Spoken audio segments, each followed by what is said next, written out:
Now we have a session on technology, a game changer for customer-centric supply chains. Today, supply chain leaders are facing a new wave of unprecedented technological opportunities.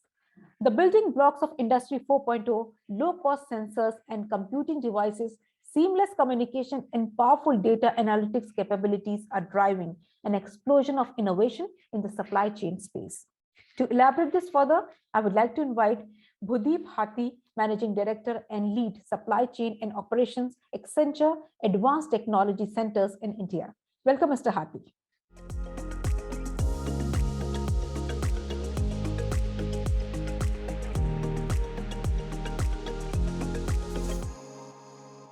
Thank you so much for that warm welcome. Hi, my dear industry friends, colleagues, as well as my community. Thank you so much for tuning in. Let me start off by really acknowledging that the industry of retail is truly, in my mind, one of the litmus tests for any economy, because this is the industry where consumption happens. And I've been consulting many global organizations across industries on bringing about a transformation on their business as well as supply chain agenda using the power of digital and technology. And hence this topic of technology as a real game changer for customer-centric supply chains in retail is very dear to me. So what we're going to do today is we're going to talk about three things. Number one, we're going to talk about a little bit of important history. Now, this is important because I recall a quote from Mark Twain, and he said, "The past does not repeat itself, but it rhymes," right? And if you look back in history for like 5-6 decades, there have been some very important moments for supply chain, retail, as well as technology, which has really culminated to what we are today, right? And at the same time, we'll also look at some rhyming trends of the future to see what beholds for us, right? That's section one. The second section is the real new technology moment for supply chain, right? I'll bring to you Accenture's technology vision for retail supply chain. What are those big strategic macro technology trends that will completely reimagine the landscape of retail from a supply chain standpoint? And this is really a culmination of over 630 supply chain executives that we've been conversing with to bring this to you. So that's number two. And lastly, I think we'll wrap up with some very important best practices that I've seen work very well at some of our clients, some lessons learned as they have leveraged the power of technology and digital to completely rehash customer centricity in retail context. So with that, let's jump over to the first piece, which is a little bit of important history. Now, circa 1960, supply chain for you and me, it was all about mass production. I mean, this was really what Ford brought to the world, right? From a technology standpoint, it was all about mechanization. And if you moved a couple of decades down the line, up to 1980, this was the pre-internet era, right? This was literally the evolution wherein the production scheduling was still time-based, right? It was still basic MRP at best, right? But what we got from a business standpoint was the most important function of planning, which Coca-Cola championed, or PepsiCo brought S&OP to the world, right? Toyota made lean manufacturing almost table stakes now, right? So very important couple of decades, but this was still the pre-internet, so largely fax and phone, right? You go a couple of decades further beyond 1980 to 2000, this was an important couple of decades because, you like it, you dislike it, but you can't live without it, right? This was the rise of the giant ERPs. This was also the internet era. So now welcome EDIs, which are very well prevalent even today in our industry, right? From a business standpoint, we saw some very breakthrough models like Zara revolutionized and told us what segmented supply chains mean when it comes to different types of product categories. Reverse logistics was possible with Johnson & Johnson champion, which again, ties back to the evolution of ERP and breaking the silos across, right, from supplier all the way to the customer, right?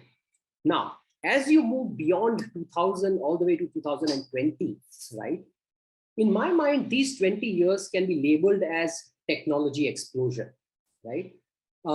if you just look at the technology S-curves, which are when did the technology come in and when did they mature, the number of technology S-curves that have come in these 20 years, they have been rough order of magnitude in multiples compared to the last 70, 80 years, right? From a business standpoint, I think this is where Best Buy brought in customer centricity to the fore. The concept of green started taking shoots in the industry. What we used to call smack, right, really started coming into action in the industry as well. And then obviously after 1920, our grandparents and parents also know what happened because of COVID, and suddenly supply chain became central of everybody's conversation. So I'm not going to dig too much deep into that. But the moot point is, what about 2022 and beyond, right? What's the new? Today we are already talking about robotics. We are talking about, we're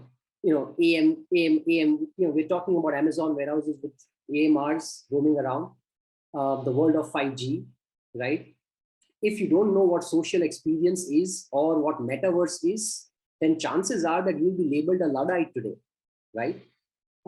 So the dawn of the new, in my mind, is really pivoted on technology. I think it's going to be absorbed in technology.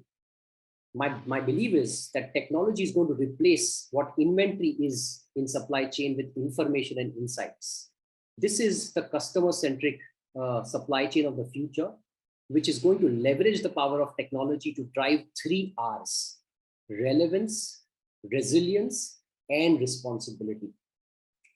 Now, with that future rhyme of ours, let's turn over to the second section, which is what are those big, broad technology mega trends that are going to rehash supply chains for customer centricity in retail.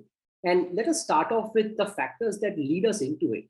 Now, clearly the last 20, 24 months, right? All of us have lived a different world, right? We've gone almost 10 years ahead in terms of our thinking. And that's what we call the responsible reset in supply chain for retail. Retailers today are honestly living what is called the compressed transformation. Now, what is this? I, as a customer, I want my responsibly sourced sneakers well on time. I want it at the right pace, at the right time, the right quality, etc., etc. And guess what? I don't really care whether my supply chain is working or not. I don't care whether there's a trade war happening somewhere around the world, or there is a labor strike somewhere, or there is some logistics issue, right? And that's the squeeze that a retailer and the entire virtual supply chain that we have today is into, right? Now, what does that mean in terms of the strategy for the retailer, right? What does it mean in terms of a long-term strategy or a near-term strategy? Because guess what? Even today, when we consult global organizations, many of them are living on Excel sheets for planning, right? So gone are the days wherein a DDMRP or, basic demand supply planning is going to work anymore, right? Gone are the days wherein we'll say we have a ERP, we'll use a best of breed planning solution to drive next generation planning. It has to be a lot more breakthrough, right? So I'll tell you about 2 things. One, as a retailer, yes, we are used to the pre-digital brick and mortar world. We've evolved ourselves. We've evolved ourselves adopting and adapting to digital, right? Omni-channel, etc. But now look at the store of the future, the new business models that are going to emerge. Welcome online merge offline mode, right? This is a different future. The shopping experience that I and you are having today will be stone age for our kids. Number 2, and I'm just picking a couple, sustainability. All of us use iPhones, we use mobile phones. What if I told you that the iPhone that you're having right now in your hand has rare earth minerals like cobalt, which is sourced from Democratic Republic of Congo, wherein children less than 10 years of age are working for 10 hours a day for months long together, instead of going to school and digging cobalt from the ground for $1 a day, 1 loaf of bread.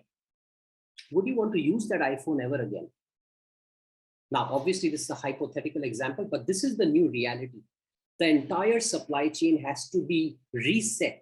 Responsibility, that's the key. And that's the role of technology, which is to really bring in different technologies together, right, as a platform to drive sustainability forward. Now, with that context, I'm going to move into the 5 mega trends, the Accenture Tech Vision for Supply Chain. The 2022 version will be soon out shortly as well. Number 1, architecting a better future. Thank God that architecture conversations are back again. Honestly speaking, I've had enough conversations with many clients who say, I want a best TMS solution, which is the best in the market, or I want to bring about a change in my warehousing strategy. What's the best system I can use, or what's the best software that can optimize my warehouse operations? That's not the type of conversations we need to have. We need to have conversations on what's the right architecture that is going to drive business vision for us. And tied to that architecture, we need to look at what's the best vendor that we can use in our ecosystem of technology. So that's number 1. In the center, digital twins, the mirrored world. I think the way I explain this trend to you is, this is the next new generation of business intelligence. We've evolved from manual to analytics to advanced analytics, big data, sensorial world, now into digital twins. And make no mistake, these are not smoky concepts, right? Number 3, I, the technologist. This is about the fact that each one of us on the call today, we all are technologists, right? Things like no-code, no-code platforms, robotic process automations.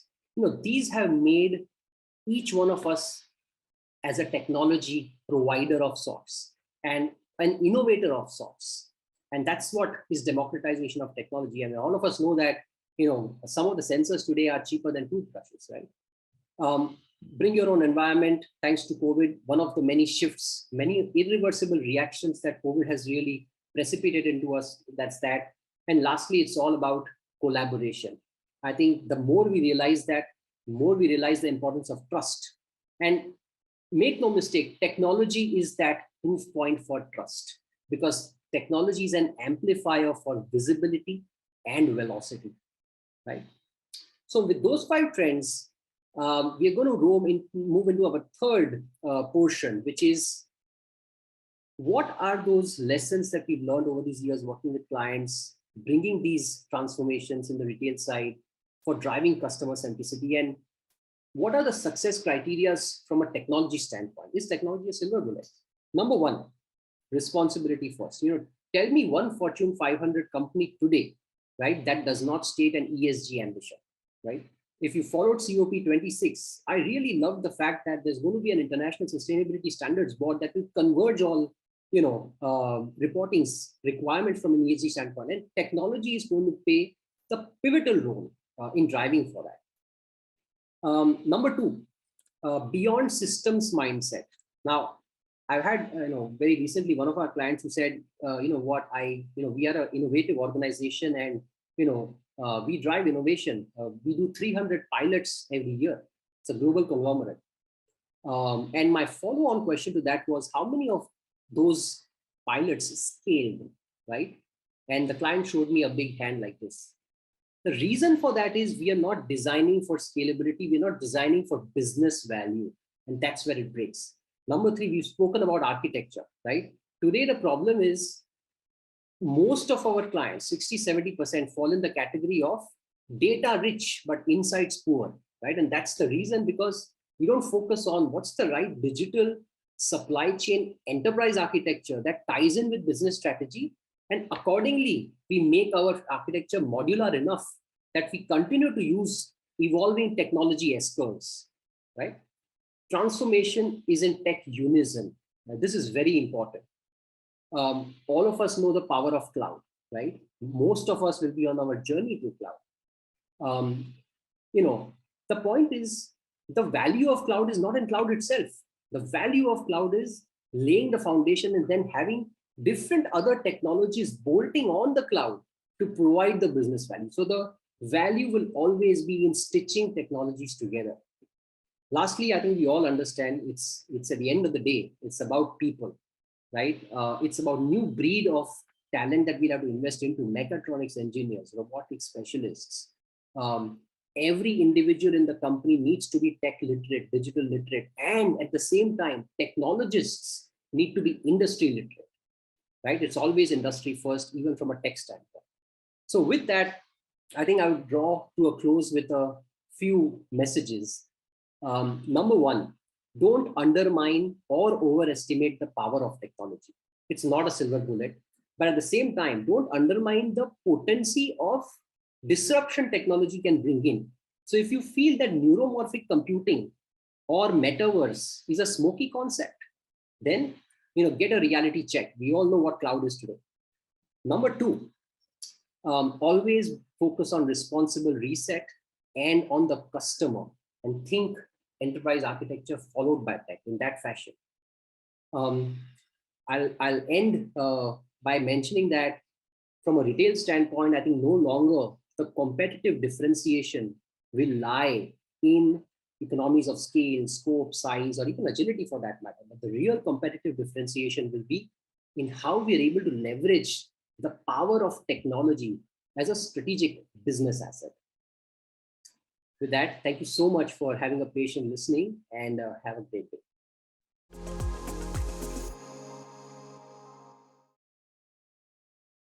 Thank you, Mr. Hathi, for such an interesting and insightful session. Ladies and gentlemen, there's a networking lounge where you can have one-on-one interactions with the people. You can search delegates by their name, designation, or organization. You can share your business card as well. Utilize this space to share knowledge.